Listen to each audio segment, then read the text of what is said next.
Esse é o podcast Mídia e Marketing do UOL. Toda semana a gente entrevista um executivo da área sobre carreira, propaganda e negócios.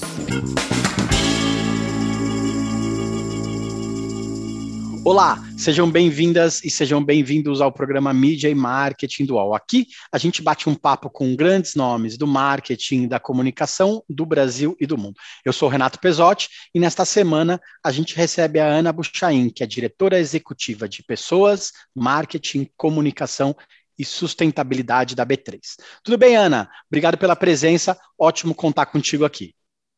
Oi, Renato, obrigada a vocês pelo convite, estou super feliz e tenho certeza que a gente tem muito que conversar, discutir, e acho que vai ser muito legal essa conversa. Legal. Explica primeiro para a gente o que é a B3 e quantas empresas estão listadas hoje na Bolsa. Legal. Então, a B3 é a Bolsa do Brasil. Então, quando a gente pensa em Bolsa de Valores, a gente pensa em B3.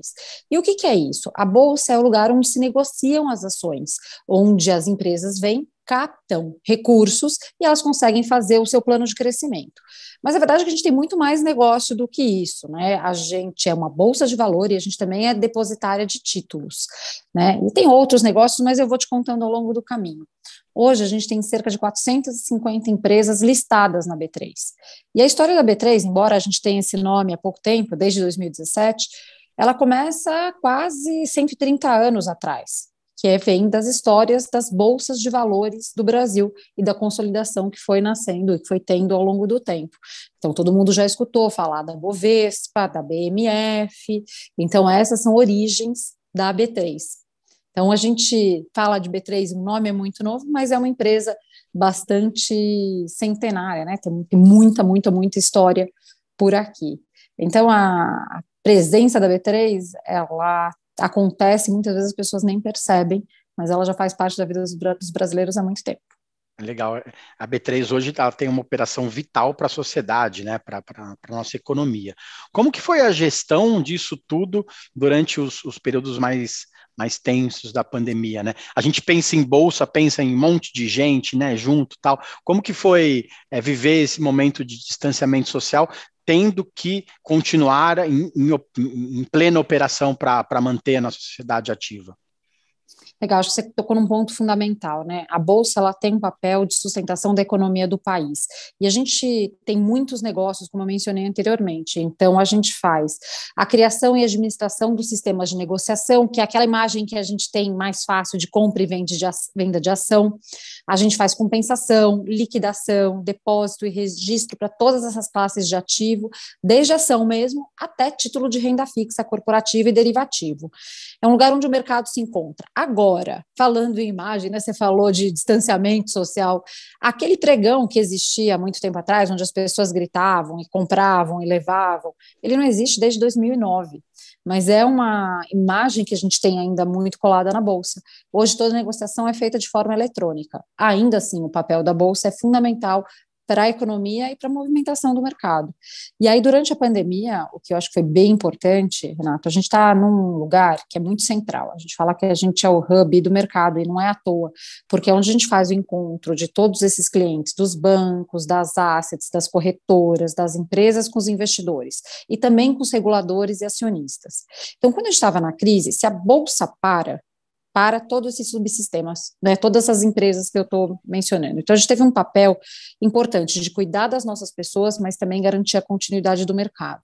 Então, acho que uma coisa que foi muito importante foi a gente se organizar muito rapidamente com um grupo e uma gestão de crise para ter um papel também de orientação para o mercado. Isso aconteceu muitas vezes, das corretoras nos ligarem, perguntarem quais iam ser os nossos procedimentos, o que a gente ia fazer, qual que era a continuidade do negócio. E para dentro do nosso time, embora a gente já trabalhasse com trabalho remoto desde 2018, a diferença foi que a gente tinha mais pessoas fora de uma forma simultânea. Então, a gente se organizou para comunicar constantemente, para escutar as dúvidas que as pessoas tinham e para definir processo e padrão de atendimento.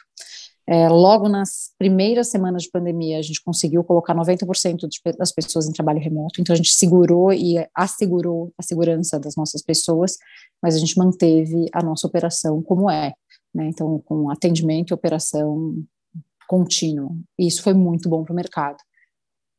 Legal. E seu cargo até tem essa conexão, né? Você é diretora de pessoas e de marketing. Em empresas, normalmente, eles são desconectados, né? Tem um vice-presidente, um diretor executivo de pessoas, de RH, e tem o outro que cuida de marketing, marca, de comunicação, né? Por que a B3 tem esse cargo unido, né, unificado? E se isso pode ser um espelho para as pessoas, né, para as empresas também? Porque essa agenda de pessoas e marketing, ela tem se colado, né? Ela tem se tornado cada vez mais frequente. Como que ter essa posição diferente dentro de uma empresa que é diferente, né? Você não vende produtos para o público, e como que é levar isso para fora da empresa também, como espelho para outras empresas que procuram vocês?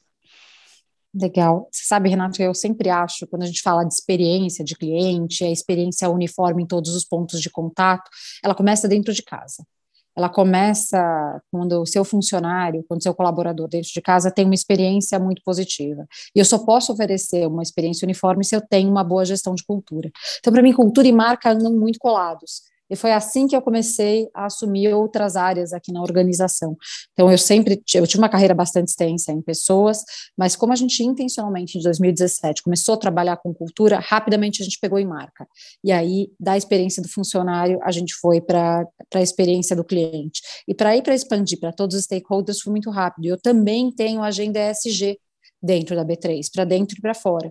Porque aí eu começo a falar de todos os stakeholders da organização. E todo mundo precisa ter a mesma experiência. Quando a gente fala de marketing, é muito fácil associar a experiência de marca, né? É tranquilo de fazer isso, mas isso vale para todos os pontos de contato. Quanto mais a gente fala de capitalismo consciente, da gente entender que a gente tem muitos interlocutores, que a gente precisa satisfazê-los da mesma forma, faz cada vez mais sentido. E é curioso porque eu tenho visto também companhias, tipicamente B2B, que passaram a fazer essa função juntas. E acho que tem muito ganho, de verdade, porque a gente acelera o avanço de verdade de produtos, de entendimento do cotidiano, a gente vai mudando a forma como a gente interage, a gente aprende mais rápido, a gente cria um ambiente muito mais diverso e plural do ponto de vista de conhecimento e de impacto das ações que a gente faz, e aí a gente, enfim, consegue atender melhor o mercado, a gente tem ações mais precisas de marketing e comunicação. Então tem sido uma experiência super bacana, viu? Legal, e a gente pensando nas agências de publicidade que a gente costuma ouvir aqui, muitas sofrem com essa questão de cultura, né, de empresa, né? Principalmente porque a maioria delas não tem uma área de marketing, de marca, né? Elas pensam muito nos clientes, às vezes, para fora e não pensam para dentro, né? Então, esse é um exemplo de como as coisas podem funcionar, só que ao contrário, né? Exatamente como a B3 funciona hoje. Exato, e você tem que pensar também no papel institucional, né?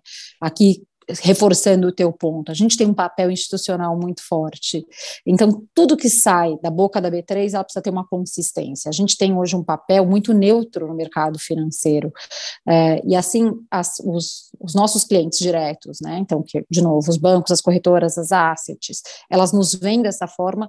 E a pessoa física, o investidor individual, também nos vê dessa forma. Sabem que a gente não tem um interesse pelo um produto A ou um produto B. Desta maneira, a comunicação institucional, ela tem mais relevância, mais importância. E aí a vida da agência fica muito mais fácil quando você fala de uma marca que é coerente com a cultura interna. A Letícia da Mitsubishi, há 2 semanas, comentou que neutro hoje em dia é só shampoo, né? Na verdade, é shampoo, e a B3 também tem que ser neutro, né? Senão não vale. Exato. Adorei. Neutro, só shampoo e a B3. Adorei.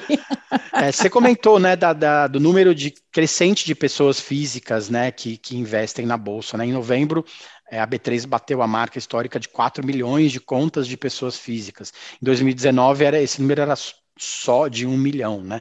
Era 25% disso. Como que vocês trabalham essa explicação para as pessoas de como funciona o mercado financeiro? Porque se parece, às vezes, que é muito fácil, né? Promete-se ganhos astronômicos, e não é bem assim, né? Como que vocês têm trabalhado essa parte de comunicação também, que é super relevante para vocês? Legal, você tocou num ponto crucial aqui, né? O crescimento da pessoa física, a entrada da pessoa física se deu por muitos fatores. Então, seja pela redução da taxa de juro, e aí a redução da taxa de juro faz com que o tipo de investimento recorrente da pessoa física não seja mais tão rentável. E é óbvio que existe uma explosão da rede social, assim como existe em todos os outros setores, dos influenciadores falando sobre investimento. Tem muita gente que entrou nesse negócio de vender curso, de vender formação e de vender sonho, e inclusive de pirâmide, tipo, olha, entra aqui, investe e cresce. E aí, obviamente, o nosso papel é informar muito melhor essa pessoa física. E é óbvio que esse papel não é só da B3. Como é que a gente enxergou o nosso papel? Nosso papel é primeiro de trazer um conteúdo claro e curado para a pessoa consumir. E aí, de novo, quando a gente tem esse papel neutro, que não é shampoo, mas é ótimo, a gente pode falar de um lugar de autoria e autoridade de informação. Então, a gente se apropriou desse lugar que a gente tem e a gente criou uma plataforma de educação, que é edu.b3.org.br, em que a gente organiza, cura conteúdo de investimento e oferece para a pessoa física. Essa plataforma é gratuita, então tem muita coisa para o investidor aprender, e o que a gente bate são os fundamentos de investimento ali. Então, que tipos de ativo tem, qual é o perfil desse investidor, o que ele pode fazer, o que é mais adequado para ele, que milagre não existe, que existe uma dedicação, um estudo, uma informação, e a gente tem feito muito conteúdo para a pessoa física, né, para esse investidor individual, porque a ideia é que, de uma forma clara e descomplicada, eles consigam acessar a informação de mercado financeiro. A gente fez uma pesquisa há 2 anos atrás para entender o ecossistema do investidor brasileiro, e um dos pontos mais importantes é que existe uma sensação do investidor de que existe um financês por trás, e que o mercado não é para ele. Então, dentro dessa popularização, uma das coisas que mais caiu bem para o investidor é a linguagem simplificada e descomplicada, e foi por aí que a gente foi. E aí, para fazer, de novo, a ligação com a cultura, essa faz parte da própria transformação da B3. A B3, lá atrás, quando a gente desenvolveu o trabalho de cultura e que a gente fez a fusão das organizações, a gente tomou uma decisão de ser uma organização desburocratizada, mais fácil, mais clara, orientada para o cliente, mais simples, mais pragmática. E essa linguagem, ela também vai para o cliente. Então, basta seguir a nossa rede social, você vai perceber uma evolução da comunicação. E aí tem produto e serviço para quem quiser. Então, tem Minuto B3, que mostra um boletim diário, tem entrevista das empresas que fizeram IPO aqui dentro, tem aulão para falar sobre um determinado assunto, tem um tirar dúvida da pessoa física. Então, na época, por exemplo, de imposto de renda, você vai ver que tem sessões específicas para as pessoas colocarem as suas dúvidas, que são respondidas por especialistas da B3.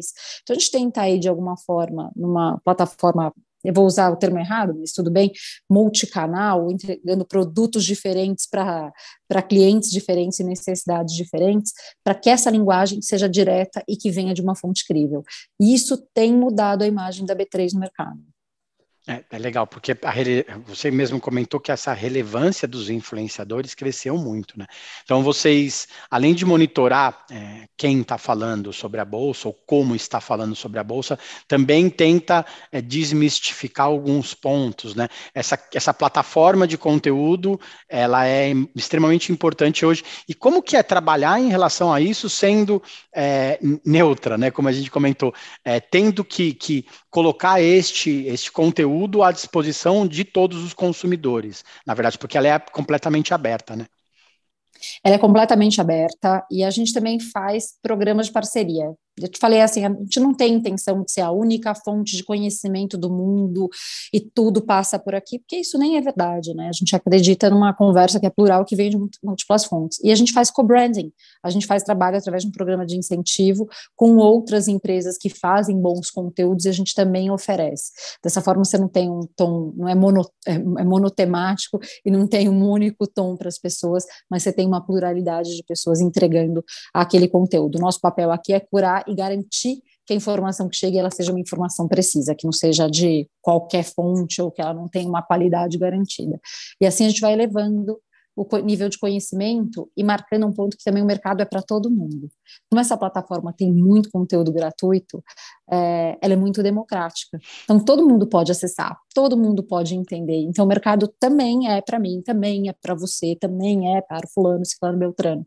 Então, isso é muito, muito interessante. Se a gente for pensar, 20 anos atrás, o mercado financeiro era um mito. Ninguém acessava com tanta facilidade, por isso que a gente dependia tanto de terceiro. E agora a gente vai dando muito mais autonomia e conhecimento para a pessoa física. Bem interessante esse movimento. Legal. Então, daqui a pouco a gente volta para falar um pouco mais com a Ana sobre sustentabilidade, sobre o Toro, sobre o centro de São Paulo e sobre o papel social das marcas. Já já a gente volta. No cantinho do Parque Antártico, onde eles ficavam refugiados, cantavam: "O Cléo morreu, a Mancha se fudeu". Em 1988, um assassinato do lado do estádio do Palmeiras marcou a história das torcidas no Brasil. A rivalidade entre as principais organizadas aumentou e a forma de torcer dentro e fora dos estádios nunca mais foi a mesma. O podcast Futebol Bandido agora se chama UOL Esporte Histórias. Nessa terceira temporada, a gente descobriu documentos inéditos que revelam detalhes dos primeiros anos das organizadas. Uma jornada cheia de festas, brigas, reviravoltas e despedidas precoces. Todas as violências que você vê em ônibus, em estádio, em qualquer lugar. Não é ponto de uma que não tem torcida uniformizada hoje. Você pode ouvir o UOL Esporte Histórias sobre Meninos e Porcos no site do UOL e no seu agregador de podcasts preferido. Voltamos. Essa semana a gente recebe a Ana Buchain, da B3.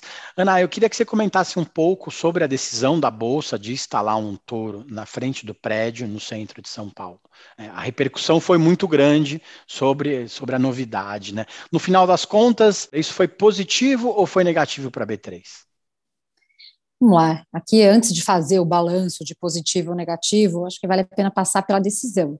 A B3, lá em 2017, na fusão, tomou uma decisão de ficar no centro. A nossa história passa pelo centro, o mercado financeiro tem como seu coração o centro de São Paulo, e aí a gente resolveu ficar nos prédios que a gente tinha, que são prédios históricos. E aí, nesse momento, a gente também entendeu que a gente tem uma responsabilidade como marca, aliás, é um dos territórios de marca que a gente tem, que é cuidar do legado do centro, o legado da arte, daquele lugar, de trazer vida para o centro. E o centro, principalmente durante a pandemia, ficou muito abandonado. Ficou, assim, de verdade, bastante triste, porque aumentou a população de rua, também fecharam muitos negócios fecharam, e aí, através de um convite, a gente olhou e começou a tomar a decisão de que faria sentido, dentro de uma dessas ações de valorização do centro, colocar e instalar o Touro de Ouro, que é uma obra e que tem a ver com o mercado financeiro, né? Ao contrário do que as pessoas pensam, isso não é um anglicismo.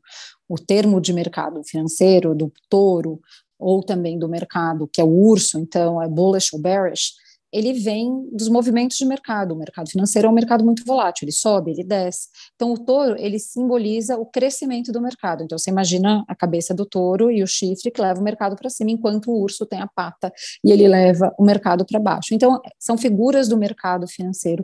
E a gente entendeu que trazer e valorizar o centro fazia parte de uma série de ações que a gente já vinha fazendo para lá. Então, ele não é uma ação única, ele vem dentro de uma série de ações que a gente já tinha para valorizar a história do mercado de capitais, valorizar o centro, receber as pessoas, e no momento que as pessoas ocupam o centro e tomam o lugar da cidade, você começa a trazer mais vida, você começa a trazer mais luz ao centro, você começa a fazer, então, de fato, tudo aquilo girar. Então, essa foi a ideia por trás do Touro. Ele era uma instalação temporária, mas que tinha a ideia de trazer mais gente turista para o centro. Tanto é que isso aconteceu de verdade. Então, embora haja uma controvérsia se o Touro é bonito, se não é bonito, se ele é um símbolo americano, se não é, o que não é, né? De novo, o símbolo é um símbolo ao redor do mundo, não sei se você sabe disso, mas tem muito touro por aí. A gente fez um retrofit nos nossos espaços que foi gigantesco, então embora a gente tenha as fachadas tombadas e tudo muito clássico, dentro da B3, da nossa casa, é tudo muito tecnológico, inclusive no pregão, onde a gente tinha aquela imagem de negociação. Hoje ali é o espaço B3, onde a gente faz, por exemplo, os IPOs, as cerimônias de toque de campainha, e ali tem, assim, uma instalação super legal. para as pessoas conhecerem, tem até um café.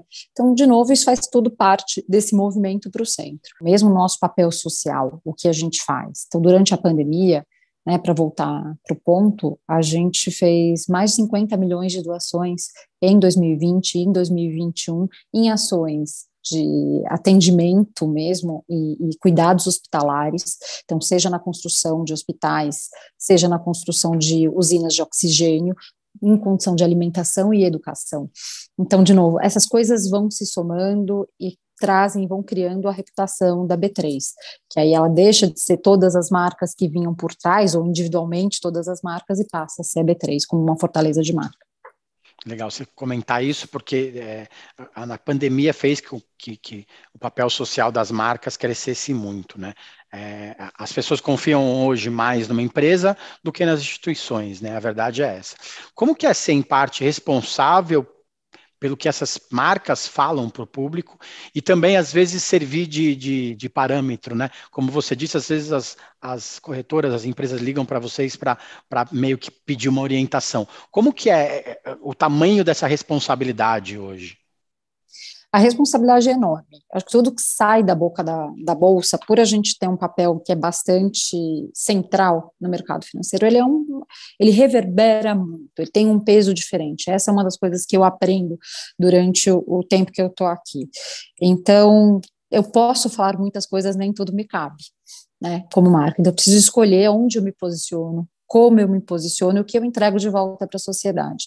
Tem uma discussão muito grande aqui, eu vou pegar um viés de diversidade, porque eu acho que ele é um viés importante, né? Então, quando teve o movimento Black Lives Matters, e aí todas as empresas com seus quadrados negros na capa da rede social, a gente tomou uma decisão de fazer um tipo de comunicação ligeiramente diferente. Por quê? Porque para a gente não basta falar que as vidas negras importam, porque de fato importam e tem um movimento de reconhecimento da equidade racial que a gente precisa buscar.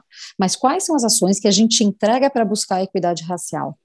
Então, você entende? Aqui eu acho que tem a responsabilidade é de um falar e fazer, e que isso seja muito consistente, porque só falar não nos cabe, né? Por quê? Porque a gente tem de novo esse papel central e todo mundo olha para a gente no que fazer. Então, quando a gente fala de cuidados durante a pandemia, as ações que a gente escolheu são as ações que estão conectadas com a gente, então, ações de saúde, ações de educação e de empreendedorismo, para que as pessoas conseguissem passar por aí. Então, suporte financeiro às pessoas. Então, tudo é muito consistente, tudo é muito pensado e nada pode ser uma ação vazia. Tudo tem que ter um porquê. Então, é curioso, né? A gente percebe muitas empresas no mercado financeiro, eventualmente, testando, experimentando ações de marketing que para a gente não cabe.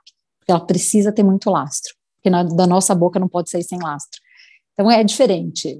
Acho que talvez esse seja o resumo, Renato, para a gente ter um peso a mais. Você falou um pouco de consistência também, né? Como que a B3 pode ajudar as pessoas a investirem, a escolherem as empresas que realmente abraçam as causas, né? Nos últimos 2 anos se falou muito em propósito de marca, em ESG, sustentabilidade, diversidade. Como que vocês se posicionam em relação a isso, aos seus índices de sustentabilidade também? A B3 tem um duplo chapéu em termos de sustentabilidade. Uma B3 como empresa de capital aberto e que tem a sua responsabilidade perante a sociedade, os acionistas, aos clientes, enfim, como a gente cuida do tema aqui dentro. Outra coisa é a gente, como indutora de boas práticas, ajuda o mercado, seja as empresas, seja os investidores, a entender e separar o joio do trigo do que é e do que não é sustentabilidade. E a nossa jornada começa lá atrás, falando de consistência, começa há 20 anos com a criação do segmento de listagem. Eu gosto de falar do ESG de trás para frente, aprendi isso com a turma do capitalismo consciente, é bem interessante. Imagina que a governança, que é a forma como a companhia faz a gestão, as regras que tem, qual que é a regra do jogo para operar, ela tem formas diferentes e tem níveis diferentes. Então, na Bolsa, você tem níveis, segmentos de listagem diferentes. E a gente tem um segmento mais alto de governança, que é o novo mercado. Ele começou lá atrás, né, há mais de 20 anos. E, além disso, teve a criação do Índice de Sustentabilidade Empresarial, que ele serviu de guia para as companhias definirem suas boas práticas ambientais, sociais e de governança. Então, a nossa história vem lá atrás, a gente começa a ajudar as companhias a melhorarem seus níveis de governança, em medida que você tem um nível de segmento de listagem diferente, e o índice, que nada mais é que um benchmark, ou uma comparação de performance das companhias que seguem um tipo de operação, um tipo de regra do que as outras que não seguem, ele também ajudou as companhias brasileiras a avançarem na sua jornada de sustentabilidade. Então, o ISE, que é o Índice de Sustentabilidade Empresarial, que hoje tem 16 anos, ele foi o 4º índice de sustentabilidade no mundo.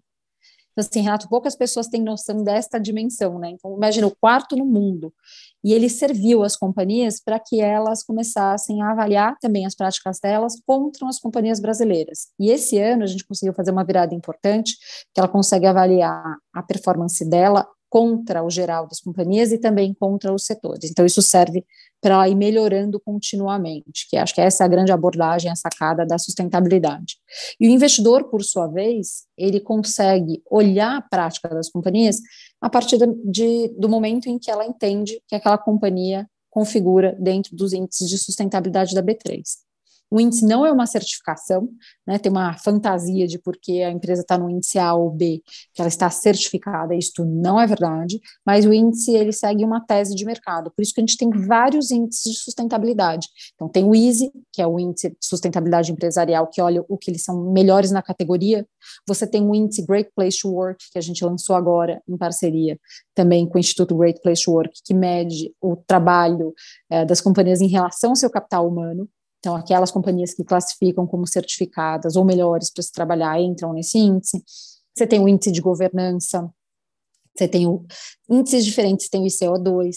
Então, o investidor tem vários instrumentos para avaliar e identificar a tese dele de sustentabilidade e onde ele pode investir ou não.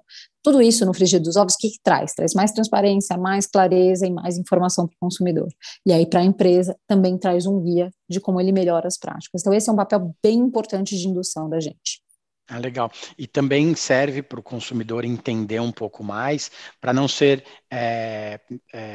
às vezes, enganado em uma publicidade ou outra, né? Porque como você tem muitos índices, né? As pessoas são potes diferentes de comparação, né? Então, também serve para o consumidor entender um pouco mais quem realmente faz, né? Não só quem fala, né? Eu acho que essa diferença também é importante para o mercado, né? Aliás, eu diria fundamental, porque é muito fácil alguém colocar um rótulo que é ESG ou sustentável, mas a ação, de fato, não tem impacto. Quando você usa índices como esse, você tem critérios, metodologias que são muito fortes e robustas, que ajudam, então, o investidor a fazer uma alocação mais correta, de acordo com a tese deles de investimento, claro. Legal. Você trabalha numa área que ainda é muito voltada para o público masculino, né? Como que você foi parar dentro do mercado financeiro? Olha, é uma história longa, mas eu vou tentar fazer curta, né? Eu, de fato, não fazia a menor ideia do que eu ia fazer de faculdade, e aí eu estava, de verdade, sem brincadeira, eu podia ir para engenharia genética ou direito, falei, melhor fazer administração, porque eu não vou correr muito risco e vou precisar ser administradora de alguma forma, e a verdade, eu comecei a trabalhar e estagiar muito cedo, e eu estagiei logo no meu primeiro ano de faculdade, trabalhei em agências de marketing, trabalhei em RH, trabalhei em consultoria de qualidade industrial. E quando eu estava para me formar, eu fiz como todo mundo faz, um montão de programas de trainee, prestei todos para marketing, exceto um para RH, que era do Citibank na época. E o que aquele programa dava, ele dava uma formação muito diferenciada para um profissional de RH, inclusive com possibilidade de expatriação, que era uma coisa que eu tinha muita vontade de fazer. E aí eu passei em muitos programas em marketing e passei naquele em RH. E aí eu entendi que seria muito importante para a minha formação profissional poder viver fora do Brasil. E aí eu entrei no Citi e me apaixonei pelo mercado financeiro. Eu achava que não ia ser muito legal, que eu não ia gostar, mas a verdade é que o mercado financeiro é para todo mundo e ele é muito legal. Não estou falando que não tem machismo, que tudo são flores. Tenho 20 anos de mercado financeiro, muita coisa evoluiu de lá para cá. Mas a verdade é que eu me encontrei nesse lugar, porque é um lugar pragmático, de fatos e dados, é um lugar em que você precisa ser articulado, você precisa trabalhar bastante o teu lado cognitivo e intelectual, você precisa se expressar bem, você precisa vender a tua ideia, e foi assim que eu fui crescendo e me desenvolvendo. E te falo, eu amo o mercado financeiro, eu sou assim, de verdade apaixonada. Tem muita gente boa, ideias florescem aqui, e eu aprendo muito. Então, só posso ser grata por ter passado nesse programa lá atrás. E no final foi parar no marketing de qualquer forma. Pois é, parece que essas coisas estavam escritas, né? Eu decidi que, enfim, ia trabalhar em pessoas, e aí o marketing chegou até mim. Ainda bem que as matérias se misturam. E seu cargo hoje tem essa parte de pessoas, tem a parte de marca, né, de marketing, tem a questão da comunicação externa principalmente, tem a parte de sustentabilidade, só que você também tem 2 filhos, né? Como que é dividir seu tempo entre a B3 e em casa, e com a pandemia tudo se tornou home office, agora tem que voltar para o escritório, né, aos poucos. Como que você divide seu tempo, né? O que te faz, né, que facilita para você trabalhar bem e ter o tempo para as crianças em casa também? Olha, é assim, a vida não é equilibrada, e falar que eu como executiva tenho uma vida muito equilibrada, isso não é verdade. Mas é verdade, as pessoas ficam vendendo um ideal, né, de que a gente dá conta de tudo, que é tudo perfeito em tudo, e não é. Na verdade, é uma grande bagunça. Eu te falo isso sem nenhuma vergonha, Renato. Porque, assim, sempre foi assim para mim, quando era mais jovem, achava que tinha que achar um equilíbrio perfeito, fantasioso, isso hoje eu já descobri com 43 anos que é mentira, que não existe para mim, e eu vou tentando colocar foco naquilo que é importante para mim naquele momento. E a única forma que eu consigo fazer tantas coisas é porque eu tenho staff, eu tenho muita gente, eu tenho time. Na verdade, a melhor palavra do que staff é time. E eu tenho um time muito competente, em casa e fora de casa, aqui no trabalho. Porque eu só posso fazer melhor se eu tiver pessoas que me ajudem a estruturar a minha vida, minhas atividades e até minhas análises de uma forma melhor do que se eu fizesse sozinha. Então, em casa, eu tenho pessoas que trabalham comigo, que são super competentes e que eu falo que me ajudam muito numa função de maternidade com os meus filhos, então, sem as quais eu não poderia fazer nada. Eu tenho tempo reservado para ficar com eles, então, para mim, fim de semana é inegociável, sou eu com eles e eles comigo, e eu sou a mãe do futebol, que fico na grade torcendo para os moleques, e tô assim, eu vou da feira à festa com eles, porque eu sou enlouquecida por eles, e aqui no trabalho eu tenho um time que assim, é fora do comum. Eu sou meio enviesada para falar, mas meu time é incrível, e todo o meu time é fora do comum, por isso que eu dou conta, senão não ia dar conta, não. Legal, Ana, obrigado pelo tempo, boa sorte nesse desafio de levar as boas novas e a neutralidade do mercado financeiro para o mundo todo também. Valeu, Renato, e vamos junto nessa. Quanto mais gente fazendo isso, e conversando e falando sobre o mercado, melhor vai ser, e o mercado é para todos, né? Então, vamos embora, vamos nessa. Beleza, gente, obrigado. Você que acompanhou esse vídeo no YouTube, não se esqueça de se inscrever no canal do UOL para receber os lembretes dos próximos vídeos. A gente tem mais de 110 episódios aqui no YouTube, no Spotify e no Apple Podcasts. Tem muito conteúdo bacana para quem quer saber mais sobre propaganda, sobre marketing, sobre comunicação. Toda segunda-feira a gente tem um programa novo para vocês. Valeu, gente. Obrigado, Ana, pelo tempo. Semana que vem tem mais.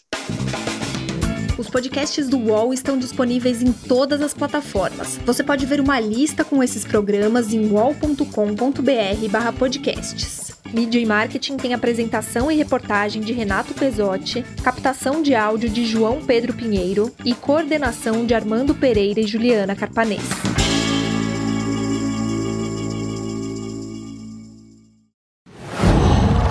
UOL.